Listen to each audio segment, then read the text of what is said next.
Okay, so every organization or country should have a well developed health care delivery system to provide health services to the public. ठीक है, system होना चाहिए, उसके बिना कोई भी हेल्थ सर्विसेज प्रोवाइड नहीं हो सकती है. For easy understanding of health care delivery system in India we need to study this topic under following headings. 3 headings होंगी हमारी, जिसके अंतर्गत हम इसको स्टडी करेंगे. सबसे पहले आता है health care delivery system eight central level. Central level means national level, government of India के लेवल पे. सेकंड नंबर आता है health care delivery system eight state level. हमारे जितने भी स्टेट्स हैं उसमें कैसे हेल्थ सर्विसेज दी जाती है. और तीसरे नंबर पे आता है health care delivery system at district level. ठीक है ना, तो इन सब को हम एक एक करके स्टडी करेंगे.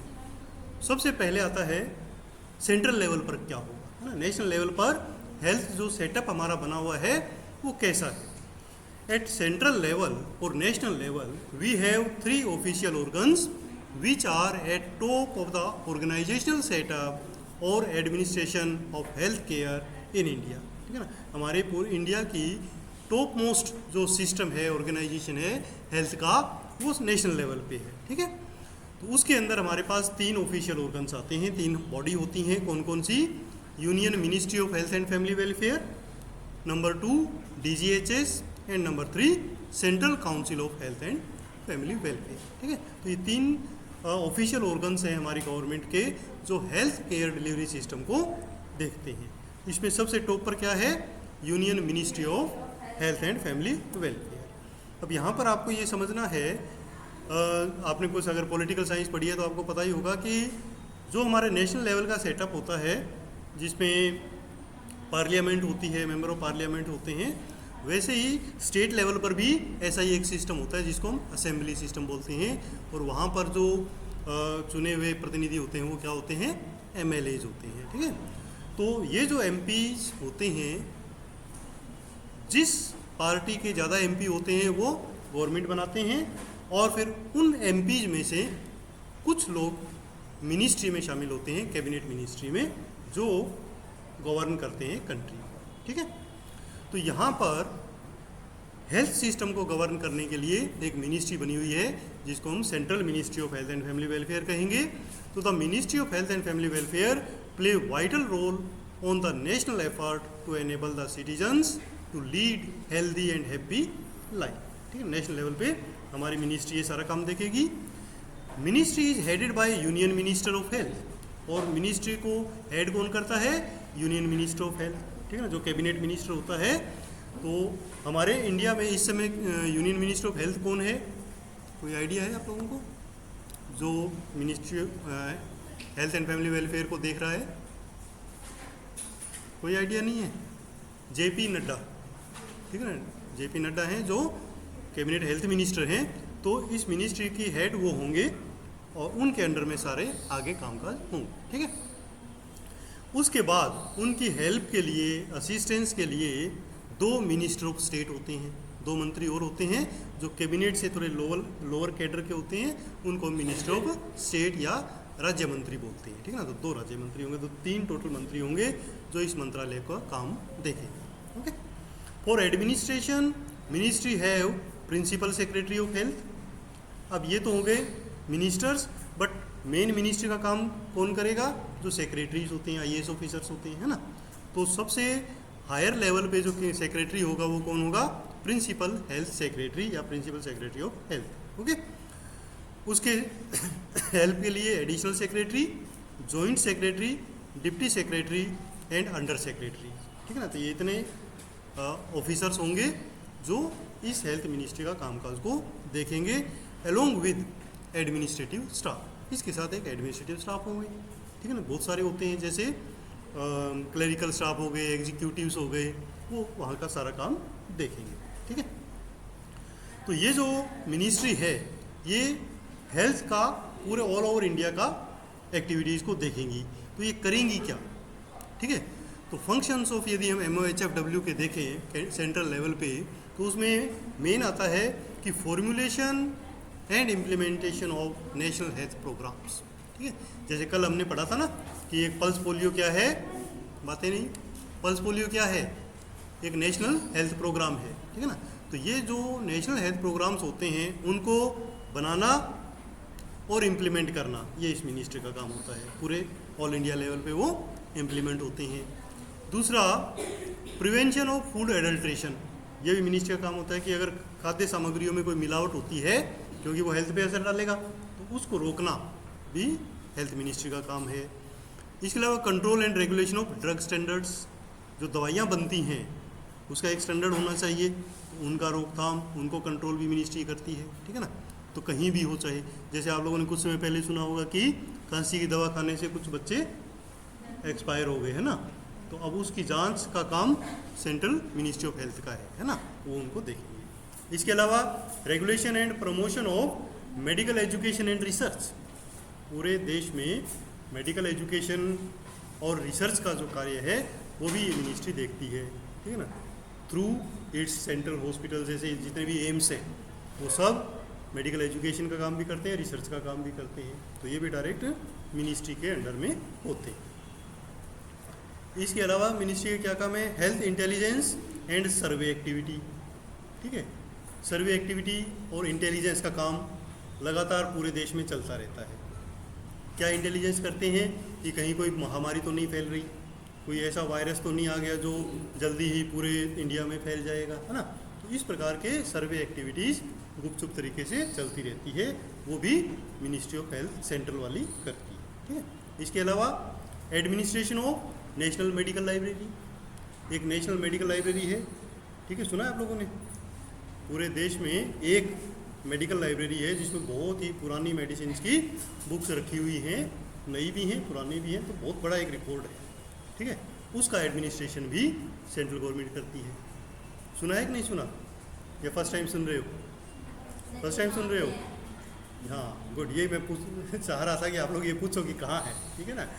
तो ये लाइब्रेरी कोलकाता में है, ठीक है ना, बट उसका एडमिनिस्ट्रेशन यहाँ दिल्ली से ही होता है। Ministry of health and family welfare उसको देखेगी, ओके। उसके बाद आता है administration of central government health scheme. Normal hospitals के अलावा केंद्रीय कर्मचारियों के लिए एक CGHS स्कीम चलती है, ठीक है ना, सेंट्रल गवर्नमेंट हेल्थ स्कीम, वो भी ministry of health and family welfare के अंडर में चलती है।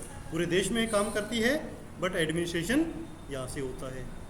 इसके अलावा international cooperation for health and family welfare, अगर हेल्थ एंड फैमिली वेलफेयर से संबंधित कोई इंटरनेशनल कॉन्फ्रेंस है या कोई कोऑपरेशन लेना है तो उसके लिए भी गवर्नमेंट ऑफ इंडिया के थ्रू वहाँ अप्रोच करनी होगी, डायरेक्ट नहीं कर सकते, है ना। तो वो भी सेंट्रल मिनिस्ट्री करेगी। इसके अलावा administration and regulation of port quarantine, जितने भी पोर्ट क्वारंटीन होगा वो भी ये मिनिस्ट्री करेगी। अब पोर्ट क्वारंटीन क्या होता है? क्वारंटीन वर्ड सुना है आप लोगों ने? क्या है, क्या होता है? तो इस पर शॉर्ट नोट भी आ सकता है, पूछ सकते हैं आपसे क्वेश्चन। Any idea? सुना तो होगा बेटे, क्योंकि थोड़े दिन पहले इसका बहुत यूज़ हुआ था क्वारंटीन वर्ड का। हाँ, आइसोलेशन, एक प्रकार का आइसोलेशन है, बट आइसोलेशन और क्वारंटीन में थोड़ा सा डिफरेंस है ना। तो क्वारंटीन नॉर्मली कोई भी जो डिजीज़ स्प्रेड हो रही होती है उसको कंट्रोल करने के लिए उसके इंक्यूबेशन पीरियड तक जो भी एक्सपोज्ड पर्सन है जो उस एरिया में गया है उसको कुछ समय के लिए हम वहाँ पर रोकते हैं। स्पेशली जो इंटरनेशनल फ़्लाइट्स होती हैं उनके लिए, तो जो इंटरनेशनल फ़्लाइट एयरपोर्ट पे या सी पोर्ट पे आएगी तो वहाँ पर अगर उस कंट्री में कोई महामारी फैली हुई है तो उस व्यक्ति को, जितने भी व्यक्ति वहाँ से आए हैं उनको कुछ समय के लिए वहाँ पर रखा जाएगा, चेकिंग होगी कि उनमें कहीं वो वायरस वगैरह तो नहीं लेके आ गया। तो उस सिस्टम को क्या बोलते हैं? Port quarantine. और वो भी सेंट्रल मिनिस्ट्री ही उसको देखेगी किसका करना है, किसका नहीं करना, कितने दिन का करना है, ठीक है ना, वो सारा। इसके अलावा regulation of immigration and emigration, अगर कोई देश से बाहर कोई जाना है, कोई आना है, तो वैसे तो एक्सटर्नल अफेयर मिनिस्ट्री उसको देखती है, बट यदि हेल्थ से रिलेटेड कोई प्रॉब्लम है तो फिर उनका ये गवर्नमेंट ऑफ इंडिया का मिनिस्ट्री ऑफ हेल्थ देखेगी, okay. Regulation of labour in the working of mines and oil fields, जो ऑयल फील्ड्स हैं जहाँ से तेल निकाला जाता है, गैस निकाली जाती है, और जो माइंस हैं उनमें जो काम करने वाले लोग हैं उनकी हेल्थ भी सेंट्रल मिनिस्ट्री देखती है, ठीक है ना। पूरे इंडिया में कहीं भी काम कर रहे हो तो वो भी हेल्थ गवर्नमेंट ऑफ इंडिया उनको ये देखेगी मिनिस्ट्री। ओके, इसके अलावा coordination with states and other ministries for promotion of health. अब जितने भी स्टेट्स हैं उन सब के साथ कोऑर्डिनेशन करना को और उनके साथ कोऑपरेशन करना वो भी ये मिनिस्ट्री देखती है। तो इतनी सारी एक्टिविटीज़ हेल्थ के संबंध में ministry of health and family welfare करती है। ओके, सेकेंड नंबर पे आता है DGHS। अब DGHS क्या है? Directorate of health and family welfare.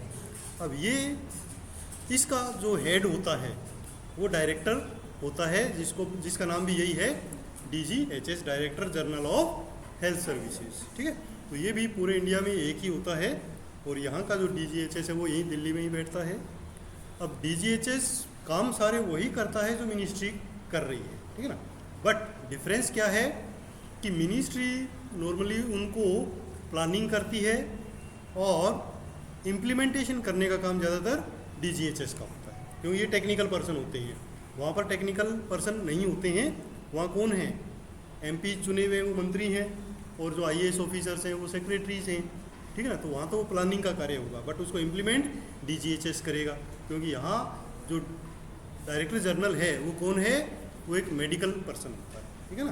तो पूरे इंडिया से किसी सीनियर डॉक्टर को चयन करके और DGHS के रूप में उसको सेलेक्ट करते हैं।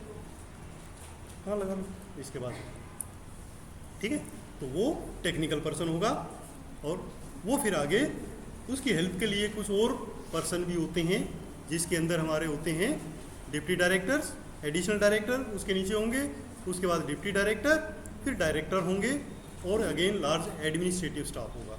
एडमिनिस्ट्रेटिव स्टाफ में सेम वही आ जाते हैं क्लरिकल स्टाफ, ग्रुप D वाले, C वाले, जो ऑफिस का काम देखेंगे, ठीक है ना। तो ये लोग सारी पॉलिसी जो मिनिस्ट्री ने बनाई है उसको इम्प्लीमेंटेशन करने का काम होंगे। और जितने भी ये डायरेक्टर, डिप्टी डायरेक्टर ये होते हैं वो सब मेडिकल पर्सन होते हैं, ठीक है ना। तो उनको पता है कि हेल्थ एक्टिविटीज़ को कैसे इम्प्लीमेंट करना है। फंक्शंस क्या होंगे? फंक्शन हमने ऑलरेडी जैसे देखा लगभग वही हैं कि DGHS is responsible for implementation of all the policies, decisions and instructions given by ministry of health and family welfare. जो उन्होंने प्लानिंग की उसको अब इम्प्लीमेंटेशन करेंगे। Main functional unit of DGHS are medical care, hospital, public health and general administration, ठीक है ना। क्या क्या काम उनको देखना है कि जो मेडिकल केयर है हॉस्पिटल्स के अंदर, पब्लिक हेल्थ, वो पब्लिक हेल्थ मेनली आ जाती है जो कम्युनिटी में जो हम सर्विसेज देते हैं, ठीक है ना। और हॉस्पिटल्स में डिस्ट्रिक्ट हॉस्पिटल आ गए, बड़े मेडिकल कॉलेज वाले हॉस्पिटल आ गए, वो आ जाते हैं, ठीक है ना। तो वो सारा का सारा इम्प्लीमेंटेशन DGHS करेगी नेशनल लेवल पे। Okay, all the functions of MOHFW are carried out by DGHS, ये हम ऑलरेडी पढ़ चुके हैं, जान चुके हैं, ठीक है ना। तो जो भी मिनिस्ट्री डिसीजन लेगी वो सारे के सारी एक्टिविटीज कौन करेगा? DGHS करेगा, ठीक है। अब तीसरा पार्ट आ जाता है, कौन सा? तीसरा पार्ट कौन सा है? Central council for health and family welfare, ठीक है ना। तो ये थर्ड नंबर पे है और इसका काम भी थोड़ा सा कम है, ठीक है ना। The central council of health and family welfare was set up under the article 263 of the constitution by government of India in 1952 में बनाई गई थी, पहले नहीं थी ये, बाद में बनाई गई। To provide support and advice to the department of health on policy formulation and promoting coordinated activities between centre and state, ठीक है ना। थोड़ा सा इसका काम डिफरेंट कर दिया गया कि ठीक है, ये काउंसिल इस हिसाब से काम करेगी कि लगातार कुछ न कुछ वो सोचती रहेगी, ठीक है ना, और कुछ ऐसा रिकमेंडेशन देगी गवर्नमेंट को कि हेल्थ को प्रमोट करने के लिए हम क्या कर सकते हैं, ठीक है ना। फिर उस रिकमेंडेशन के बेस पे मिनिस्ट्री ऑफ हेल्थ क्या करेगी? कोई योजना बनाएगी, कोई प्रोग्राम चलाएगी, ठीक है ना। तो इनका काम ये हो गया। प्लस इनको एक काम और दिया गया कि जितने भी हमारे स्टेट हैं उन सब के साथ कोऑर्डिनेट करे हेल्थ के संबंध में, ठीक है ना। तो उनके लिए प्रोग्राम तैयार करना और सेंट्रल गवर्नमेंट के लिए कुछ सुझाव देना हेल्थ के संबंध में, वो सारी एक्टिविटी कौन करेगा? Central council for health and family welfare. Clear? यहाँ तक क्लियर है, ठीक है ना। मिनिस्ट्री का काम अलग, DGHS का अलग और सेंट्रल काउंसिल का अलग, ठीक है ना। अब सेंट्रल काउंसिल मेन काम क्या करेगी, to consider and recommend broad outline of policies in regard to matters concerning health, environment, hygiene, nutrition, health education and training, ठीक है ना। हेल्थ से संबंधित ये जो मैटर्स हैं उनके बारे में कुछ सुझाव गवर्नमेंट को देगी कि क्या क्या प्लान बनाए जा सकते हैं, ठीक है ना। और इसमें भी टेक्निकल पर्सन होते हैं, डॉक्टर्स होते हैं, और वो इसके प्लानिंग के लिए तैयार करते हैं और गवर्नमेंट ऑफ इंडिया को, मिनिस्ट्री ऑफ हेल्थ को वो रेकमेंड करेंगे कि क्या प्लान इसमें बनाए जा सकते हैं। सेकंड होगा to make proposal for legislation in the field of health and family welfare, और ये प्लान भी वो बना के देती है कि क्या ऐसे हम कानून बना सकते हैं जिससे हेल्थ का प्रमोशन हो सके आम जनता का, ठीक है ना। इसमें एक एग्जांपल आप ले सकते हो कि जैसे 4-5 साल पहले एक कानून इम्प्लीमेंट किया गया था कि जो बीड़ी सिगरेट के पैकेट होंगे उनके ऊपर बड़ी बड़ी क्या होगी, फोटो होगी, वार्निंग होगी, जिसके व्यक्ति को जैसे कैंसर हो गया उसकी फोटो, है ना। तो उससे क्या होगा कि लोगों को थोड़ा वार्निंग मिलेगी कि ये नुकसानदायक है। तो ये जो रिकमेंडेशन थी वो इसी कमेटी ने दी थी गवर्नमेंट को कि ऐसा एक कानून आप बनाओ जिससे कुछ वो जो खतरा है उसको कम किया जा सके, है ना। तो इस प्रकार के कानून बनाने के लिए रिकमेंडेशन ये हमारी काउंसिल करती है। इसके अलावा to make recommendation to the central government regarding distribution of available grant in aid for the health purpose to the states. अब जो हमारे जितने भी स्टेट्स हैं उन सबको पैसों की जरूरत पड़ती है, क्योंकि सबसे ज़्यादा पैसा कहाँ है, सेंट्रल गवर्नमेंट के पास, है ना। और डिफरेंट जो स्टेट्स हैं वो अपने हेल्थ इंडिविजुअल स्टेट लेवल पे भी हेल्थ प्रोग्राम्स होंगे, उनको इम्प्लीमेंट करने के लिए अगर उनको कुछ एक्स्ट्रा पैसा चाहिए तो वो पहले फाइल अपनी भेजेंगे central council for health and family welfare को, और ये उसकी स्टडी करके कि हाँ इनको दिया जाना चाहिए, ये गवर्नमेंट को रेकमेंड करेगी सेंट्रल गवर्नमेंट, ठीक है ना। तो वहाँ जो भी पैसा देना है अलग से बजट के अलावा, स्टेट के बजट के अलावा, तो फिर वो पैसा ये काउंसिल उसको दिलवाएगी, ठीक है ना। तो ये कोऑर्डिनेशन हो गया, एक प्रकार का लिंक हो गया between state and central government, ठीक है ना, in the matter of health. इसके अलावा टू एस्टेब्लिश एनी ऑर्गेनाइजेशन और organisations invested with appropriate function for promoting and maintaining cooperation between central and state health administration, ठीक है ना। कोई भी टाइप का हेल्थ से संबंधित सेंट्रल और स्टेट गवर्नमेंट के बीच में कोई कोऑपरेशन चाहिए तो वो भी ये सेंट्रल काउंसिल करेगी, ठीक है ना। तो ये बेसिक फंक्शन है हमारी काउंसिल के। अब सेकंड एक्टिविटी आ जाती है, सेकंड लेवल का जो अपने सिस्टम है वो आ जाता है स्टेट गवर्नमेंट का, ठीक है ना। तो स्टेट गवर्नमेंट्स अलग अलग जितने भी हमारी स्टेट्स हैं उन सब में कैसे काम करती है वो हम इसमें पढ़ेंगे। यहाँ पर स्टेट में 2 ऑफिशियल ऑर्गन होते हैं, जैसे सेंटर में 3 थे, यहाँ पर 2 हैं। कौन कौन से, state ministry of health and state health directorate, ठीक है ना। अब ये जो मिनिस्ट्री है ये स्टेट की है, बाकी काम लगभग सेम करेगी जो सेंट्रल गवर्नमेंट की मिनिस्ट्री थी, but only for the state, एक पर्टिकुलर स्टेट के लिए। जैसे दिल्ली गवर्नमेंट है तो यहाँ का जो मिनिस्ट्री ऑफ हेल्थ है दिल्ली का, वो दिल्ली हेल्थ के स्टेट के लिए हेल्थ के लिए काम करेगा, हरियाणा का है वो हरियाणा के लिए काम करेगा, राजस्थान का है वो राजस्थान के लिए काम करेगा। तो अलग अलग एरियाज में वो काम करेंगे हेल्थ से संबंधित, बाकी काम सारा लगभग वही होगा, पॉलिसी मेकिंग, डिसीजन लेना, वो सारा का सारा हेल्थ से संबंधित वो मिनिस्ट्री करेगी। वहाँ भी यदि हम देखें तो सेटअप लगभग सेम है कि state ministry of health is headed by ministry of health and family, minister of health and family welfare. वहाँ भी उसका हेड कौन है, एक मिनिस्टर है, बट वो मिनिस्टर कौन सा है, स्टेट का। स्टेट के मिनिस्टर कौन होते हैं, जो वहाँ की जो गवर्नमेंट होती है उसके एमएलए, है ना। तो वहाँ से एक एमएलए जो वहाँ का स्टेट का हेल्थ मिनिस्टर बनेगा। अगेन उसकी हेल्प के लिए मिनिस्टर ऑफ स्टेट होगा, ठीक है ना। तो ज़्यादातर स्टेट्स में एक कैबिनेट मिनिस्टर हेल्थ का और एक मिनिस्टर ऑफ स्टेट हो सकता है, ठीक है ना। कई बार मिनिस्टर ऑफ स्टेट होता भी नहीं है, और सेंट्रल लेवल पे 2 मिनिस्टर ऑफ स्टेट होते हैं, है ना। इस प्रकार का सेटअप हमारा सारे स्टेट्स के अंदर होता है। अच्छा, उनकी हेल्प के लिए अगेन वहाँ भी क्या होगा, हेल्थ सेक्रेटरीट होगा, जिसमें principal health secretary, additional health secretary, joint secretary और लार्ज एडमिनिस्ट्रेटिव स्टाफ वो क्या करेगा, policy making in relation to health services for the particular state. उस स्टेट के लिए हेल्थ से संबंधित जो पॉलिसी बनानी है वो ये मिनिस्ट्री बनाएगी। ठीक है, कोई इसमें कुछ ऐसा तो नहीं है जो समझ नहीं आया, वो क्लियर है ना। अगेन जैसे सेंट्रल लेवल पे हमारे पास DGHS था, वैसे ही स्टेट में भी DHS होता है।